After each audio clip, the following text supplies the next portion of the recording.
Hello, and welcome back to The Lie of Monogamy by Warren Michaels. Chapter 3, Definitions. Since we've talked a lot about how society gets things wrong, let's go into the subject of Christian virginity. Most people would have you believe that a virgin is simply someone who has not had sex before. While that is good that a man should abstain until marriage, the word virginity in the Bible is actually referring to a woman who has not had sex before. To confirm this biologically, let us look at the differences between men and women. Just so happens that a woman not only has a vagina, capable of many wondrous things, but that opening has a covering called a hymen. A hymen is defined as a fold of mucous membrane partly closing the external orifice of the vagina in a virgin. I normally don't like to be redundant, but that point is very important, especially in today's society that likes to confuse gender. So we know that the hymen only exists on women, and that is a defining aspect of virgins. The Bible does not disagree with science on this fact. The Bible even goes so far as to explain that in a marriage, the shedding of that blood from the breaking of the hymen is the evidence or consecration of the covenant of marriage. This bedsheet or token was then to be given to the bride's father as the token of her virginity.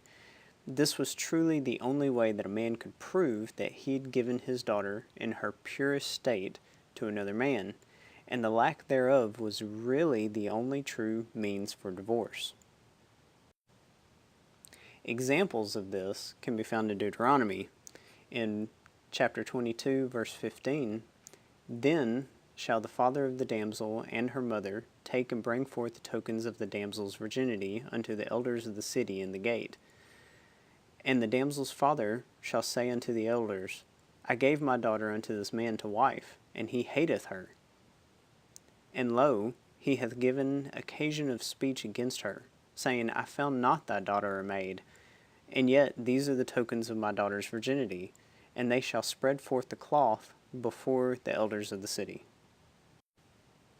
Now, I'll pause here. There's been a huge backlash in the world against Christianity and against even Christians who believe that they want their spouse to be a virgin.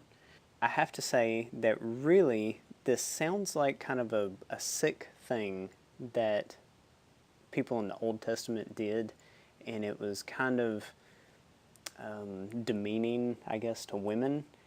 But really, when you think about it, this actually gives a lot of protection to women.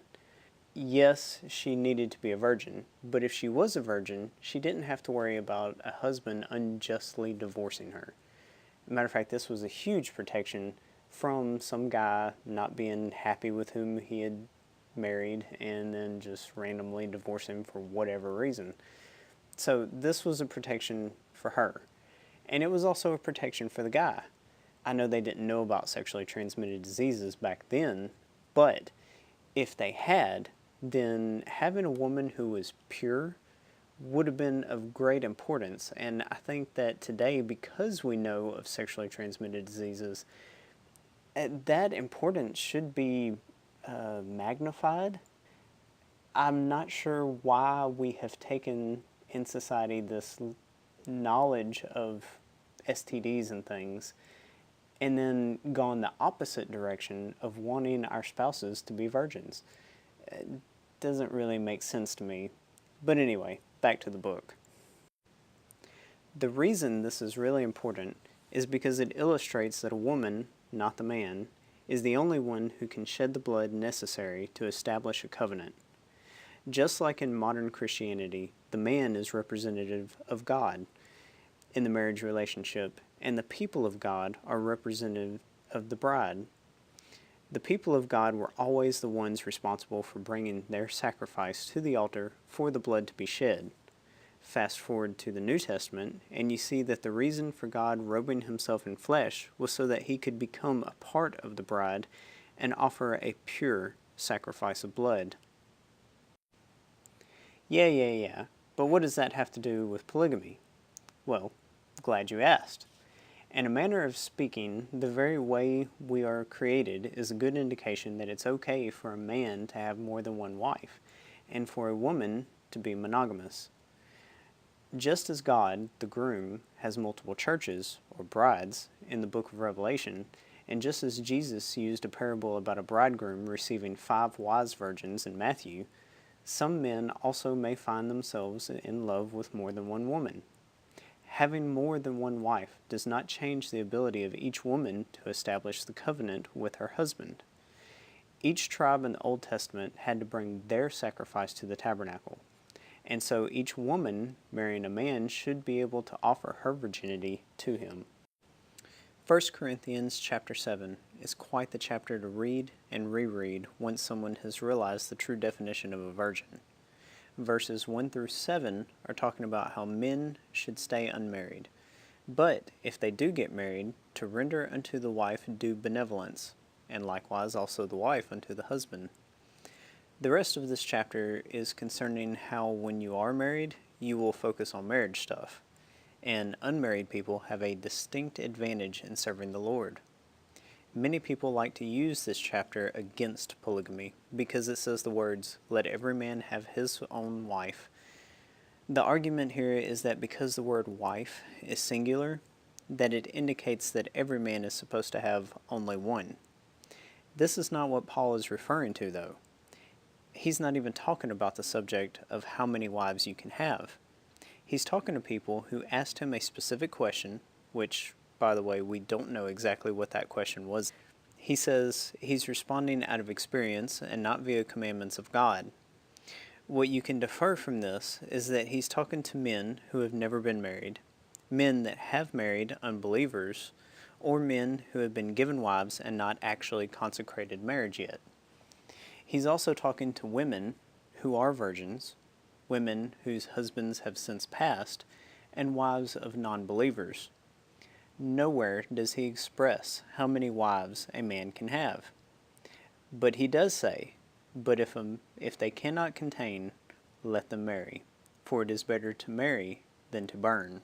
Paul also says in 1 Corinthians 7:7, "For I would that all men were even as I myself, but every man hath his proper gift of God, one after this manner, and another after that," which I think also illustrates my point about the lie of monogamy being the best and only practice for everyone.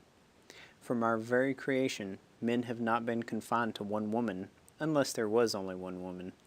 But we find that even in the book of Genesis, the second generation of men to ever inhabit the earth contained polygamous men. Monogamy versus polygamy should never be about what society says a man is supposed to do, but rather if a virgin falls in love with a married man, then what should prevent them from being married? I see nothing in the Bible that would even suggest that a union between these two would be sinful in any way. Hey, Warren Michaels here. Just letting you know that if you liked that last video, be sure to subscribe either above or below depending on what type of device you're looking at. And if you really liked it, be sure to give me a comment, a like. Comments let me know if I'm giving the audience out there exactly what they want, which it doesn't really matter. I'm going to give you what I got, so I guess it's just all good. However, that brings me to my next point, that if you hated this video, be sure to subscribe anyway, so that way you can hate watch every single one of my videos. Thanks for watching.